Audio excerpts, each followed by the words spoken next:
The dark room was filled with the whirring sounds of hard drives and the pale blue glow of computer monitors. An occasional burst of static from one of the walkie-talkies at the charging station would break the silence between me and the other security guard, who was trying unsuccessfully to keep his eyes open. "Doesn't anything interesting ever happen around here?" I asked Peter, my new supervisor. I figured most of the rumors were bogus, but isn't anything about this place real? Skinwalkers? Glowing orbs? You gotta have a few stories at least. He had his feet up on the desk in the security office, and several dozen monitors showing different camera angles of the property were arranged before us. The billionaire who owned the ranch had spared no expense trying to capture the paranormal presences of Skinwalker Ranch on camera. But so far from what I understood, he had been completely unsuccessful. "You watched one too many History Channel specials. Kid," he said, barely opening his eyes to look at me. I realized he was falling asleep. "There's nothing here but a rich guy with too much cash and an army of underpaid acolytes like you and me, busting our asses to document a whole lot of nothing. So what's with the body armor? And the tasers and all the safety equipment? I'm surprised they don't have us packing. Heat with all this stuff we have strapped to us, we looked like SWAT officers, which was completely ridiculous considering our job. Descriptions mostly involved eating boxed lunches and trying not to bore ourselves to death. Dude, shut up and quit asking so many questions. One day the old man will get wise that ET ain't coming. But until then, just enjoy the gravy train, okay?" I grunted in agreement and sat watching the monitors as Peter began to snore.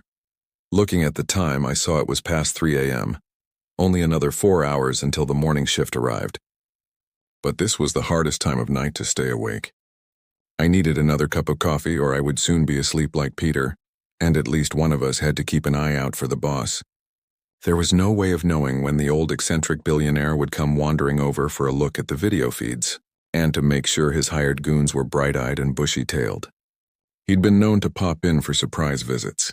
Since I needed the job and couldn't afford to lose it, I decided a fresh cup of coffee was in order. I snuck out of the security office and went into the adjoining room, where a single-serve coffee machine was plugged in on a counter beside a mini-fridge.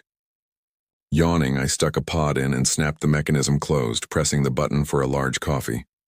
The machine began to chug and click and gurgle before spitting out some hot, steaming black brew. Taking the cup with me back into the security office, I was unsurprised to find Peter still snoring. I blew on my coffee and sat back down, looking at the monitors with forced open eyes. Something caught my attention on the monitor to my right. The barn door was swinging open, slapping against the adjoining wall in the strong wind. "It wasn't open before. Peter, wake up. Why's the barn door open?" I had to shake him a few times and ask him the question again, but eventually he blinked his eyes open long enough to peer at the monitor. "Bossman's probably out there polishing the ATVs or something. Why do you care? If there was a perimeter breach, it would have set off an alarm. Cleaning the four-wheelers at 3 a.m.? Why would he do that?" Peter opened his eyes up all the way. "Yeah, you're right. It could be a test. He likes to do that sometimes to make sure we're not sleeping on the job. You go out there, newbie. I'll stay here and watch the feeds." He put his helmet over his eyes and I could hear him resume snoring a moment later. If it was the boss out there, I wasn't going to cover for Peter. I thought to myself, this guy was useless. It seemed like he didn't know the first thing about property protection or security procedures. I was worried if something really did happen, he'd be useless or would do more harm than good in a crisis. But luckily, we were on a farm out in the middle of nowhere. Besides, nothing bad ever happened at Skinwalker Ranch, despite its reputation, or so I thought. As I made my way out through the hallways of the farmhouse, which had been converted into a makeshift security compound, I found myself feeling nervous. Something about this wasn't right. The idea that the boss was out in the barn at 3 a.m. testing our preparedness didn't jive with me, but I supposed it was possible. Stepping out into the cool night air, I looked across the driveway at the barn, not more than 100 yards away. The noise of the untethered door banging against the wood could be heard loudly now, and sounded to my ears like an omen of evil. A fat orange moon hung low in the sky, its awful gravity pulling me towards the blood-red building. I found myself standing before the open door, the smell of hay wafting out from inside. Close the door and go back to the security office, I thought suddenly. Whatever you do, don't step foot inside that barn. It's cursed. It's evil. Stay out. A voice started murmuring from the shadows inside as if in agreement. It sounded like a man, but their tones were hushed and quiet, difficult to understand. Who's in there? I called out, taking my flashlight from my belt and shining it into the barn. No one answered, and the mumbling, chanting voice continued. "Peter, come in," I said into the radio. But as soon as the words escaped my lips, the walkie-talkie made a painful, high-pitched squeal of feedback, then clicked loudly, and was dead. "Hello?" I said again into the useless device. There was no response, and I had no way of knowing if he'd heard me or not. It's probably just the boss trying to catch us slacking off, I thought to myself, considering what Peter had said earlier. I would simply go inside and turn on the light. Then the rich owner would give me a pat on the back for my prompt action and response to the practice scenario. With that thought firmly in mind, I entered the barn, my heart pounding. My body knew what my mind had not yet realized, that I was in terrible danger. When I got inside the barn, the huge wooden door slammed shut behind me and I knew I was in trouble. The murmuring, chanting thing in the darkness continued its deliberate cadence as I turned and tried to get out. Clawing at the door and trying desperately to pull it open, one of my fingernails broke off and began to bleed, but I didn't notice that until later as the adrenaline was pumping through my veins. A moment later, the door itself disappeared. Its edges dissolved into the surrounding wood and I backed away from it, terrified, looking up at where it had been a moment before. Such a thing was impossible, and yet it had just happened before my eyes. I was trapped, spinning around. I saw the thing in the shadows, still chanting and now swaying back and forth. Its silhouette in the darkness reminded me of a shaman mixed with a wolfman, holding a wand or a scepter of some kind. The head of the scepter rattled and made awful, fleshy sounds like teeth being shook in a sack made of skin.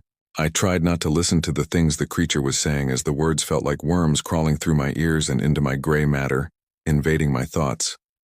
It was like an itch that I couldn't scratch, like a dozen black flies crawling on my brain where I couldn't get to them with my fingers, taking occasional bites and sampling the local cuisine inside my skull. "Get out of my head," I heard myself scream, but the wicked chanting continued. The language was ancient and unknowable. Clutching my skull, that horrible, itching sensation of something worming its way into my mind continued, undeterred by my protests. I looked around and saw other dark forms were in the barn with me. They looked like shadows at first, moving along the ground like dark puddles spreading outwards from a surrounding oil spill.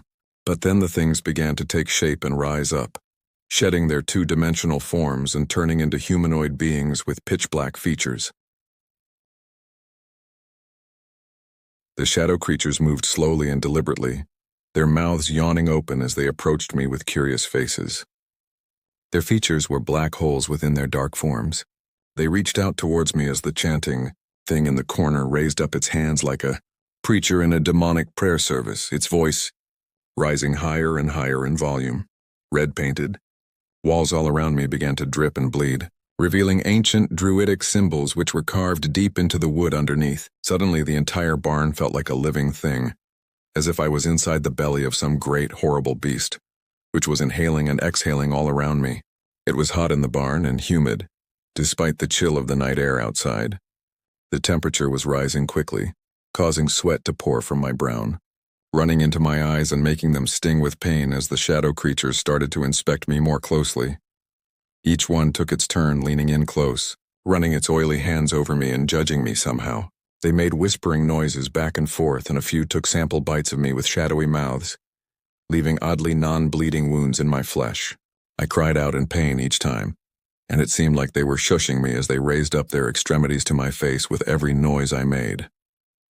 For some reason, I found myself obliging. Finally, one of them seemed to settle on taking me for themselves, as the chatter between the shadow creatures stopped and it smiled broadly, looking pleased with itself. The creature resembled a black panther about to pounce as it leaned in towards me. It looked as if it was preparing to dive into my mouth to make a home inside my body permanently, when the huge wooden barn door, which had previously vanished, crashed in behind me. Glaring spotlights filled the space, and I looked around to see the shadow things were dispersing. The shaman creature in the corner, who had been chanting in wicked tones, made a circular motion with his wand, and a dark hole appeared in the wall, which he proceeded to exit through. It disappeared a second later, closing tightly behind him, Looking around, I saw the barn around me was no longer painted bright red. It was old and run down, dilapidated and out of use. The ceiling was broken and sagging, revealing stars through a gaping hole up above. "What the hell are you doing in here, kid?" One of the security guards was asking me. "You're not supposed to be in here. Nobody's allowed in this building. It's not safe, but Peter told me to go check it out." He was sleeping. I never told you to go in here. I haven't even seen you since you disappeared earlier," said Peter, stepping out from behind the other guard. "You're lucky these guys came to check in here after hearing you screaming. This building is off limits. Can't you see it's ready to fall down any second? But I was with you just 10 minutes ago." "You said, 'Don't put words in my mouth, kid,' and don't make up stories. I didn't tell you to do anything. I turned around and you were gone. I figured you went home, to be honest. Thought maybe this job wasn't for you." I stuttered, unsure what to say or how to respond to this. I was sure Peter had told me to go out to the barn to check it out. Was I remembering it wrong? Was I really that tired? Or had I been spending my shift with an imposter? How was I supposed to know what was true? "Looks like we might have a 278, said one of the guards nervously. "The Skinwalkers are back." "Don't talk about them," snapped the supervisor. "You know the rules. You talk about them and that's when they show up. Everybody get inside, now!" "Buddy protocols. You need to go to the bathroom. Take your buddy with you." "You know the rules, Peter. We've got a code black." By the sounds of it, everyone drew their weapons and I saw these other guards had guns with odd, futuristic attachments on the barrels. Strange, translucent white pieces that looked like oversized silencers. I hadn't seen any of these people when I arrived for the first half of my training shift. It turned out they lived on the property and were paid handsomely to be on call to respond to any events as they occurred. "You guys gotta be kidding." "Skinwalkers, really?" my supervisor asked as we hustled inside. Peter looked unimpressed by all that was happening, and I realized that he didn't believe in anything supernatural. He was a die-hard skeptic of such things. "Guys, come on," he said dryly. "This is complete paranoia. The kid just had a panic attack or something. You don't really believe in this stuff, do you?" "Quiet," one of the heavily armored guards snarled at him. "You don't know shit about what happens in this place. You've only been here a month. The boss should have known better than to let you train the new guy. He could have gotten himself killed." I felt queasy and numb all over when he said that, realizing it was true. If they hadn't arrived when they did, who knew what might have happened? Peter didn't say another word. Instead, he just made an annoyed sound and followed the rest of us as the formation began moving towards the door to the farmhouse. He stayed back a little ways, as if in protest. Just as we were about to enter the house, I heard him stop from a few yards away, muttering to himself. I paused to look back, stopping where I was in the doorway as the rest of the team went inside. I held the door open for him, hoping he would follow, but instead he began to yell in a loud, agitated voice.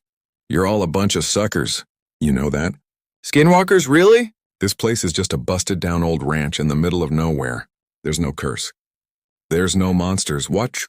He turned around facing the other direction. "Oh, Skinwalkers, come and get me. Look, fresh meat for you Skinwalkers. What, aren't you hungry?" Looking back at us, he smiled, then started laughing mockingly at all of us. "See? There's nothing out here." He made a surprised sound and turned suddenly, just as something began to appear from the shadows. It was large and hulking, its form an ink blot against a starless midnight sky. Grrrr. The sound it made was a deep growl, like a territorial wolf, only much, much larger. Its legs were long and stilted, giving it an unnatural look.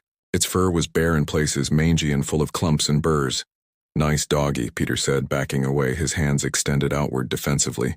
"That's not a dog. Get inside the damn house now," screamed a voice from over my shoulder, deafening me. Several other dark shapes emerged from the periphery of my vision, crowding around Peter and surrounding him. He began to run, but it was too late. They leapt at him, knocking him to the ground with a brutal impact. It looked like a highlight football tackle, his upper body being sent one direction.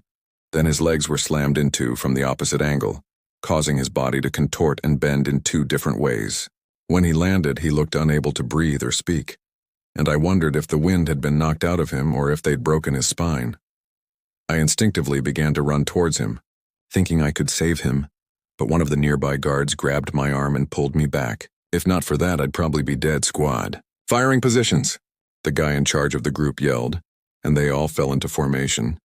Meanwhile, the demon wolves were tearing Peter to pieces. One of them had its jaws around his face and was squeezing like a vice grip on his skull. The other one was shredding his torso with its teeth. Ready, aim, fire! The group of pseudo-soldiers around me started unleashing semi-automatic rifle rounds into the hellhounds, each one tracing a green trajectory which streaked across the sky like tracer bullets. There was no immediate reaction from the beasts at first, and I thought they were making no impact. But then the dog-like creatures started snapping and wincing at the bullets as they were grazed by them. Don't let up. Keep the pressure on. Instead of retreating, the shadow creatures snarled and began to stalk towards the group of us. The bullets were doing little to stop their advance, as if they were being sprayed with water pistols. It merely seemed to annoy them further. One leapt suddenly with lightning-quick speed, pouncing on a guard nearby. He screamed as the thing started shredding his Kevlar, cutting through the protective gear like warm butter with its claws. Peter was no longer moving or breathing, and the remaining guards were quickly losing their courage. Fall back! The leader of them shouted, and I hustled inside, this time not even hesitating. We slammed the door shut and listened to the screams of the guards who didn't make it back inside. The creatures didn't kill them quickly, though. Those who were left alive died slowly, as the hellish wolves tortured them, making them scream for help in an attempt to draw us back outside to rescue them. After a while, I plugged my ears, unable to stand the sounds of their dying screams one moment longer. They didn't stop until the sun came up. And by then the creatures were gone. You'd think there would be some evidence, that one of the surveillance systems would have caught something, but the camera showed nothing the next day. I saw the tapes myself. They showed nothing but a peaceful farm until about 3:30 a.m., when all of them went dead at the same exact instant. Authorities investigated the incident and I gave a statement about what I'd seen, at least as accurate of a statement as I could under the circumstances. The whole thing was written off as a wild animal attack, and once the dust settled, the whole team was let go, fired for our inaction during the event. Not that I ever wanted to go back. There again anyways, I'll never forget what happened that day, and what the guards said about them showing up when you talk about them. So be careful if you hear this read aloud, because they just might have heard you speak their name, and they always show up when you talk about them. A little background first. I was serving a 15-year sentence in a penitentiary in southern Arizona. What I was in there for isn't important. During my stay there were countless things that happened that no one could explain, and even more that no one wanted to know more about. It all started with a prison legend. Supposedly years ago, something awful and unexplainable happened in the prison. Every morning we'd be woken up and expected to stand near the front of our cells while guards visually confirmed we were present and accounted for. Apparently about a year before I got sent there, the most brutal and unexplainable thing happened during one of these routines. A man who had a cell to himself looked very off during this check. When a guard pulled over another guard to help him check it out, they found it wasn't actually the prisoner they were expecting at all. It was a totally different man. This man was wearing the skin of the other man over him, loosely fitting, draped over him, apparently looked like a real monster. The scariest things were, though, was the guy wearing the skin was not an inmate. They had no idea how he even got into prison, let alone a cell. What's worse is that they couldn't even figure out who the hell he was. He wasn't documented anywhere. And what's worse than that, they never even found the body of the man of the skin he was wearing. Pretty grisly stuff, I know. And I realize that's not the go-to definition of a skinwalker, but that's what the prison called him, the skinwalker. Didn't help that the guy never talked, apparently. Anyway, that's what started the whole skinwalker superstition around the yard. Apparently, the guy got shipped to a different spot about a month after it happened, and just about everyone in Gen Pop felt all the better for it. I heard about the story on the second day of my stay. Hell of a story to hear to place in your home for the foreseeable future. Now on to the real shit, though. Sure, that guy was the skinwalker, but all he did in the long run was get an old lifer Navajo inmate to tell everyone about actual skinwalkers. It seemed like a lot of the prison culture actually revolved around them. Now, apparently skinwalkers are tricky to point out on the spot, but if you manage to survive around one for more than a minute or two, almost everyone can tell the mannerisms are all off. They can mimic human speech but not replicate it. They twitch manically. They have an unnatural gait while walking. But apparently they got better with experience. The old Navajo guy, his name was Carl, said that he was sure there was an actual one among the prisoners, slowly picking us off over the years. He called it the Grandmaster Skinwalker at one point. Apparently he thought it had human mannerisms down so well that you might not even be able to tell if it was your cellmate for a day or two. It had to be good, he posited one night. He would expect a Skinwalker to jump at any opportunity for a kill. But this one realized it had a revolving door of people to kill coming to it, and masterfully bided its time, as Carl thought, for years. A lot of guys found humor in it. A lot more were really on edge about it. Every once in a while in prison, people snap. Sometimes you'll find your cellmate swinging in front of your bunk, strung up around the neck by his pant leg. Sometimes you just can't take it anymore. But in our yard, people tended to snap in a very special way. It wouldn't be an outburst at dinner, or a silent suicide in the night. Guys would just stop talking, hunch over and shuffle around. Any friendships they had would be mostly out the window. They would turn into a loner during rec time. They would let their hair hang in front if their face no one liked to talk about it. Like if they did, it would happen to them next. I felt the same way. I didn't know if it was a skinwalker or just people going crazy, but I didn't want to find out. It wasn't clockwork or anything, but every time someone snapped in this way, it wasn't more than a couple of weeks before they were shipped off or transferred to God knows where without anyone else knowing beforehand. Then there was the nighttime occurrences. Short, loud bursts of sound echoed through my cell block during all hours of the night on a regular basis. It sounded like a mix between a pig's dying squeals and nails on a chalkboard. Just another thing no one liked to talk about. Even scarier were the shadows and footsteps. The block was dimly illuminated in the night by a few lights hanging from the ceiling outside the cells.